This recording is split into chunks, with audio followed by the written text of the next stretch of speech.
పాఠశాల చిట్యాల గౌరవ గజిటెడ్ ప్రధానోపాధ్యాయులు శ్రీ కె గణేష్ కుమార్ సార్ గారు, నా తోటి సహా ఉపాధ్యాయులు, ఈరోజు తెలంగాణ విమోచన దినం లేదా విలీన దినం అంటారు. సెప్టెంబర్ 17, 1947 ఆగస్టు 15 తర్వాత మన స్వాతంత్రం వచ్చిన తర్వాత తెలంగాణ నిజాం నవాబు మీర్ ఉస్మాన్ అలీ ఖాన్ గారు ఆ రోజు హైదరాబాద్ స్వతంత్ర దేశంగా ఉన్నది, సంస్థానంగా ఉన్నది.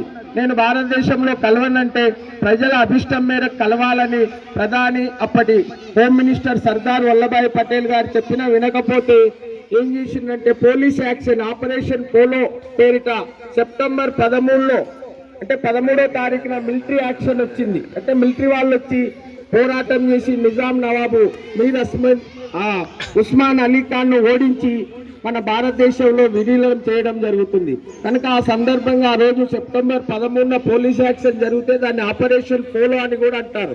17న వాళ్ళు లొంగిపోయిండు మీర్ ఉస్మాన్ అలీ ఖాన్. అప్పుడు మన భారతదేశంలో ఏది అంటే హైదరాబాద్ కలిసిపోయింది.